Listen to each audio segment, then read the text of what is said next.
Good afternoon, and thank you for joining us for this 13 Plus FastCast. I'm Mary Coleman. And I'm Carson Courier, and we have JD Wallace here joining us. Hello, you both. Hello, how are you? Doing well. We just came from federal court today. You were going to bring it up, but I'll go ahead and bring it up. Go for it. Eric Ridenour, who's accused of arson for burning two churches in the Douglas area. We're talking, of course, about the St. Stephen's Episcopal Church and First Presbyterian Church, both in Douglas. He was in court today. It was supposed to be the start of his trial, but then it turned into a status conference, and then that's where we learned that he wants to defend himself. And in this situation, multiple times, the judge asked him, are you sure you want to do this? I recommend you don't do this. And he repeatedly said he does. He said one of his final answers before the today ended was, I won't be representing myself. I'll have the Lord Jesus representing me. So he also wanted to call the Bible and also a book that verifies the accuracy of the King James Bible as his witnesses, and the judge told him, I won't be doing that. You won't be calling those in front of the jury. So, but he was very adamant that he will defend himself in this trial. And as you may remember, back in June, we went over his release hearing, because at that time he wanted to be released, not held in a jail. And that was where his motive of burning these churches, because one, the vicar was openly gay, and the other one was a woman, and they had heard that he did not like women or gays in positions of authority in the church, and so that was the motive established at that time. Anyway, his trial is now set to start on Halloween. It should last about 3 days, according to the judge's scheduling right now. Prosecution thinks they should take 2.5 days, and based on the fact that it doesn't look like Mr. Ridenour is going to be calling any witnesses, unless that changes, he's got about a day to himself. So about a 3-day trial as it stands right now, late October, early November, for Eric Ridenour. And it is such a rarity for them to represent themselves, so I can imagine that's why the judge was giving him multiple opportunities to go the other way. The judge reiterated that if Ridenour has not ever really represented himself, other than a misdemeanor case apparently, he won't understand the federal rules of evidence, which means that if he does have some sort of evidence that he wants to present, if he doesn't meet the deadlines, if he doesn't understand those rules, it may not be admitted into the court and to go before the jury. So those are the types of things the judge was watching out for Eric Ridenour in this situation. But he made it clear that he believes that the Lord Jesus Christ is his counselor during this trial. Okay. And that's starting on Halloween. That's correct. Okay. Yeah, there'll be one other pretrial conference about a week before that, but right now it's set to start October 31st. Noted. And your report on this tonight is? We'll be live at 3 o'clock and again at 5 o'clock. So we will have more of what Eric Ridenour said in court today. He also brought in some Bible verses. We'll bring those up, and you'll also be able to read those on KOLD.com. Okay. Thank you, JD. We appreciate you staying on top of it. All right, and back to some of your news this afternoon. Let's pull some of this video up here for you. A busy stretch of roadway is reopened this afternoon following a deadly crash involving a pedestrian. This happened on Valencia right above I-19. According to Tucson police, 41-year-old Adriana Mata was hit and killed around 4:15. Police also say the driver of the car did not stay at the scene. They believe the suspect vehicle is a dark-colored pickup truck. Anyone with information is asked to call 88 Crime. And turning now to a meeting that's actually happening this evening. The Tucson Unified School District Governing Board hosting a special meeting. Tucson High staff will talk about a recent fight which caused the school to lock down. As we reported, a teacher was hurt in that fight. The district now looking to use school plant fund money to get video surveillance at Catalina, Choya, and Palo Verde high schools. Tonight's meeting starts at 7:30. You can see on your screen there's a countdown there. This is actually TUSD's site for a live stream where you can tune in. Our very own Shelby Slaughter will be there bringing you the very latest once that meeting wraps up. We'll have those updates both on air and online. And now let's bring in First Alert forecaster Allie Potter for a check of your weather. Allie, it's supposed to be fall. I know. What is this? I know.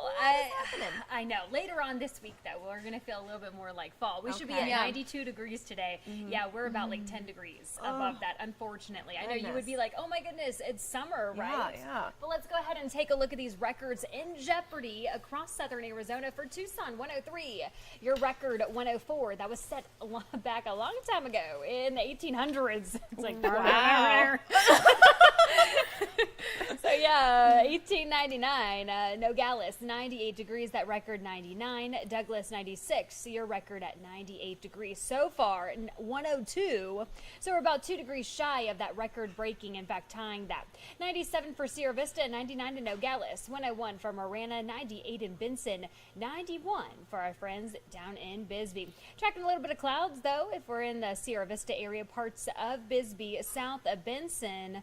So a little relief for you temperature-wise, but overall just dry. And, you know, usually we say hot when it's like 110, right? But I think for this time of the year, we can say 102 is hot Yeah, it for feels hot. fall, right? Yeah. And that's all because of this ridge of high pressure that's been bringing us back into those triple digits and record-breaking territory. That relief, though, that I was talking about is because of this low pressure system that will be passing through the Pacific Northwest, and we're going to see remnants of that, which means cooler temperatures for us. However, those gusty winds will also be on tap for us starting on Thursday, but increasing to Friday, 28 miles per hour, 33 on Saturday, and 32 on Sunday. So a little bit of a trade-off. We're doing the heat today and the next couple of days, but then we're going to see the cool down. However, the gusty winds are attached to that. Tomorrow's forecast, very similar temperature-wise to what we're seeing today. 103 for Tucson, 94 for Sierra Vista, 96 in Nogales, and the Douglas area with lots of sunshine. No rain, a.k.a. relief in sight. However, those cooler temperatures, but those breezy conditions will go along with it. The good news is 80s are coming back starting on Sunday. And Nice. look, 57 on Sunday night. That'll be a change. Yeah, a wardrobe change, exactly. Absolutely. So if you have any outdoor plans on Sunday or early morning on Monday, I'd say a jacket, maybe a coat for some yeah. folks. I know we're for not sure. used to these temperatures. I know. Allie, really quick. So Yeah. earlier this morning, you were saying we might break a record today. Have we done that? No, we haven't. So That's that some good record, news. That's good news. Right, absolutely. Exactly. So that record is 104, but we're at 102 right now. Okay. So tomorrow, another opportunity to break a record. That record is 102. Forecast high, as you see here, is 103. Oh. So Okay. we're either going to maybe tie it or break it. But, you know, I think we should think low thoughts. Low There you go. thoughts. There you go. Think cool Yep. thoughts, everyone. Exactly. Perfect. Yep. Awesome. Thank you so Thank much, you, Allie. Allie. And President Biden is in Michigan standing in solidarity with auto workers today. This 12 days after they went on strike. Among other things, workers are seeking a 36% raise over 4 years, and they want to extend union protections to workers at 10 electric vehicle battery factories. Biden said today they're worth it. You guys, the UAW, you saved the automobile industry back in 2008 and before. Made a lot of sacrifices, gave up a lot, and the companies were in trouble. But now they're doing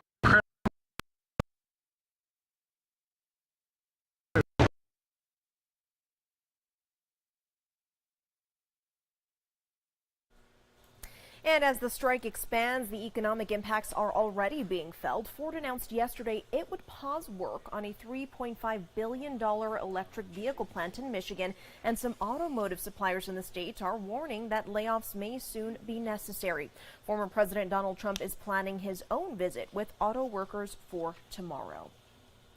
And Hollywood writers are officially off the picket lines and could be back at work as early as this week. But another strike looms against major video game companies. SAG-AFTRA members voted overwhelmingly in favor of a strike authorization against the video game industry, though the Actors Union says strike authorization does not mean a strike will actually happen. And taking a look at our website now, well, if you need a job, you're in luck.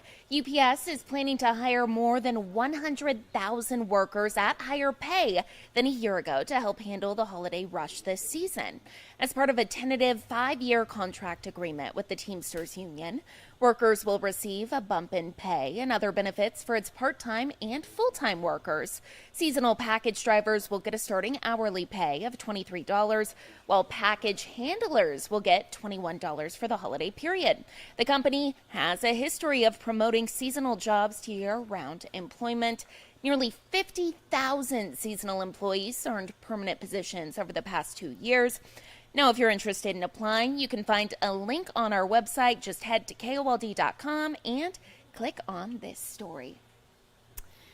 And now we want to bring in our Brooke Wagner for a look at what she is covering in today's Fact Finders. Brooke, I am very, very interested in tonight's. Absolutely, We are talking puppies, well, dogs, and Narcan. This is really something else.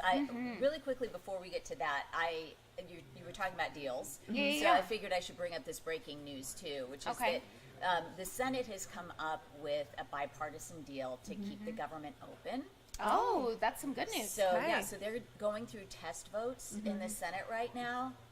The hard test is going to be the House, though. That's where it could really run into some trouble. But just wanted to let you know that could stem the shutdown from happening on Sunday. So I thought you guys might want to know. We'll keep you updated. Thank you. Yeah, but back to the Narcan and dogs. So this story is a Fact Finders basically about dogs on drugs. And it's because I saw this video of this poor little 8-week-old puppy, cutest little thing. Its owners were being arrested in a Walmart for possessing fentanyl without a prescription, and the dog was with them and was unconscious. And the police officers on the scene said, well, what do you think is wrong with him? And the owner said, oh, I think he maybe chewed a fentanyl patch. Oh, my gosh. Oh, no. Which is what turned out to be true. So they gave the dog Narcan. Well, this is becoming, and the dog's fine. That's an important part of the story. She's going to be just fine. But Narcan is a lifesaver for animals as well as people, and more the first responders around the country are finding this out. So there are actually training programs for them going on to teach them how to use the Narcan device. And you basically use it like you do with people. It's a little different for smaller dogs and larger dogs. So we are addressing all of that in Fact Finders. But then a whole other piece of that is the fact that now that marijuana is legal in so many states, dogs are getting a hold of edibles because they're edible and they look tasty to a pup. For sure. So they're either grabbing them from home or off the street or from a neighbor's house or visiting somewhere. It could be anywhere. But there are certain telltale signs of things that you can look for when you take your dog for a walk. Okay. So all of this, especially like you with the puppy. Brand new puppy who gets into everything. Right. So, And you cannot keep your eyes on them every single waking second. No, exactly. So, and let's be honest, we don't know what's around our house sometimes that we may not think about with a dog. Or if you take them to a friend's or, For sure. unfamiliar places. So, Totally. It's sad because this time of year we're usually starting to think about, okay, well, here's what to not give your dog for Thanksgiving dinner. These are the things you don't, or the kind of plants you don't want to be around and during the holidays. And now we're talking about dogs and drugs. Wow. I think it's important to mention, though, when you first started talking about this, I was like, okay, so people are having these things at your home. That's not necessarily the case. Maybe you're taking your dog out for a walk at the neighborhood park, and there's something there that they get into. Right. So having this Narcan could be honestly a lifesaver. There are lots of reasons why we have been talking about Narcan in the news a lot this year. It's now available over the counter. It's available in vending machines in some places. It's available free of charge in some like county offices and things like that, depending on where you live. And there's a reason for that. It's because it's so common. This is an epidemic. The opioid epidemic is everywhere, and you can't always control your environment. But think about all the times you've been out and you've seen, some remnants of alcohol or drugs just out when you're downtown. I mean, it does happen. It does. And it certainly would entice a dog. Yes. Yeah. Well, looking forward to seeing that story. Very Thank interesting, you. Brooke. Thanks for having me. As always. Of course. See you soon. Thank you. And back to some of our news for you now. Happening today, the dog park at the Crossroads at Silver Bell District Park in Marana is back open after being closed for weeks. Now, this is a very popular spot, and they were having shade canopies installed and maintenance done here. Those shade structures are something visitors have been looking forward to for quite some time.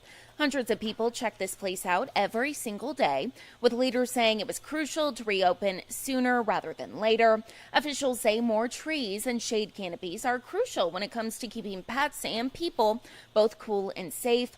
Marana leaders say this is actually something you can expect to see at dog parks across town, including a brand new dog park that is set to open in October that will be at Oral Mayharn Park, so something to look forward to there. And sticking with some of your dog stories, a historic dog story to tell you. This weekend, Paramount Pictures, Best Friends Animal Society, and Street Food Cinema invited families with dogs to come see Paw Patrol, the Mighty Movie. So cute. You get this, 219 dogs and my their owners goodness. came to see Chase, Rocky, Sky, and the rest of the animated canines in Los Angeles at Griffith Park. I would kill to be here, honestly. It's amazing. Isn't it so cute? And that was enough to set a Guinness World Record for most dogs attending a film screening. So the film from Paramount, Spin Master Entertainment, and Nickelodeon Movies scheduled to open nationally on Friday. That movie, if you want to see Paw Patrol, I wish we could take our dogs to the theater. I know. If they were good. You know, you have a puppy. She Oh, might for not sure. be ready for something like that. Oh, she is definitely not. She can't even make it through the night. But Scotty, on the Oh, other hand, Scotty your would. dog is Oh, like yeah. the most behaved. He's a good boy. So cute. Do you ever like turn on the TV and he sits there and watches it, or is he? Oh, really? Oh, yeah. He'll watch Animal Planet. He'll listen to music. I have a little camera to take a look at him, so I'll check in. He's just hanging out watching TV. So cute. Yeah, Half the time he's watching you on TV, right? Yeah. So cute. Hopefully. Well, thank you all for joining us. We're going to leave you with the live look on Mount Bigelow. Things looking pretty gorgeous out there. Unfortunately, still pretty warm, as we Yeah. talked about. Well, those temps are set to slowly make their way down, so something to look forward to on this Tuesday afternoon. Thank you all for joining us for this 13 Plus FastCast. We'll have